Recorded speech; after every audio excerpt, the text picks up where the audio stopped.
الذين آتيناهم الكتاب يتلونه حق تلاوته أولئك يؤمنون به. Nous avons vu au cours de la leçon précédente qu'est-ce qui était défini par le mot tajwid. Nous avons notamment dit que cela consistait au perfectionnement de la lecture du Coran dans l'objectif d'embellir notre récitation par la correction et par la lecture correcte. Ce que nous allons voir au cours de cette leçon, c'est la notion d'al-lahn. Alors comme nous l'avons vu dans la leçon précédente, nous allons voir qu'al-lahn a deux définitions. La première définition, une définition linguistique, et la deuxième des définitions, une définition propre aux sciences du tajwid.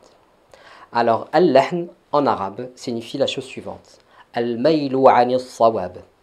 Al-maylu ani as-sawab, cela signifie le fait de se pencher alors que la route est droite, illustrant ainsi le fait que nous ne sommes pas dans la bonne direction. Et donc, al-lahn, on peut le traduire comme étant une erreur. Une erreur pourquoi? Parce que par le biais de cette image, eh bien, nous ne sommes pas dans la bonne direction. Voilà également al-lahn sur le plan du tajwid. Al-lahn, on le traduit tout simplement comme étant l'erreur faite dans la récitation du Coran.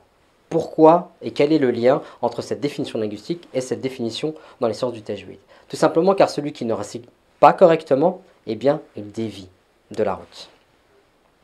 Alors concernant al-lahn, il y a deux types d'al-lahn. En gros, il y a deux types d'erreurs que vous voyez ici.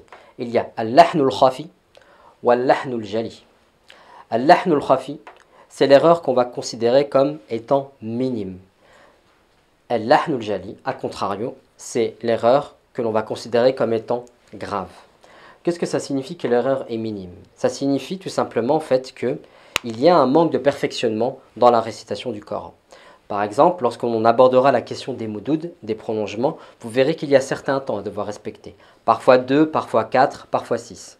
Mais imaginons que, en des circonstances où le prolongement doit être de 4 temps, vous n'avez fait que 2 temps, 3 temps, ou peut-être vous êtes parti trop loin, vous avez fait 5 ou 6 temps par rapport à ce prolongement-là, eh bien ce n'est pas grave, parce que cela ne change pas le sens de ce que vous êtes en train de réciter. C'est dans ce sens-là que l'on considère que c'est une erreur minime. Il y a un manque de perfectionnement.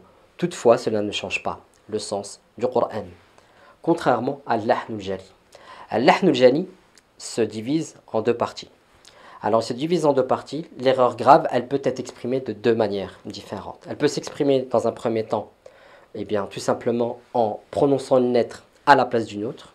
Comme par exemple, vous avez le mot at-talaq avec un ta qui signifie le divorce, et vous avez le mot at-talaq qui commence donc par la lettre ta, cette fois-ci, dont l'une, la at-talaq, la première lettre de at-talaq, il y a une emphase dessus, il y a un tafrim, tandis que at-talaq, il n'y a pas d'emphase dessus. Donc at-talaq signifie le divorce, tandis que at-talaq, dans Surat al-Ghafir, on parle de yawm al-talaq, qui signifie, grosso modo, le jour du jugement dernier. Voici le premier la première sous-catégorie d'erreurs qu'il peut y avoir dans le lahn al-jali. Ensuite, dans le lahn al-jali, la deuxième sous-catégorie d'erreur, c'est l'erreur qui intervient lorsque vous mettez une vocale à la place d'une autre.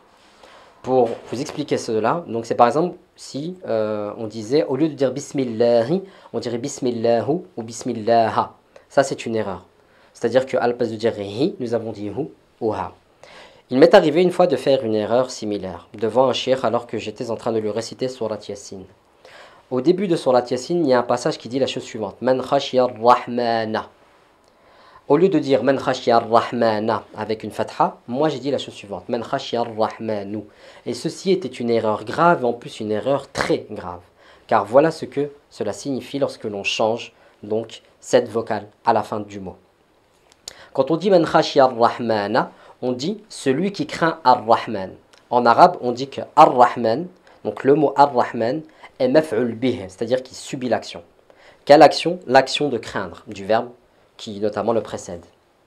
Lorsque moi j'ai dit man khashiya ar-rahmanu, donc j'ai changé ar-rahmana en rahmanu, il n'était donc plus maf'ul bih parce que ce n'était plus avec une fatha, mais il était devenu sujet, fa'il. Donc ça veut dire que ar-rahman craint. Vous voyez justement jusqu'où ça peut nous mener? Donc voilà pourquoi il est important de corriger ces erreurs dans le cadre des sciences du tajwid et dans le cadre de notre récitation avec le Coran. Des erreurs que nous appelons al-lahn. Il y a deux catégories comme je vous l'ai dit. Al-lahn al-khafi, l'erreur minime qui ne change pas le sens. Al-lahn al-jali, qui change le sens. Al-lahn al-jali a deux sous-catégories. La première, c'est lorsque l'on prononce une lettre à la place d'une autre. Et la deuxième, c'est lorsqu'au niveau de sa déclinaison, au niveau de sa grammaire, eh bien, on change une vocale par une autre.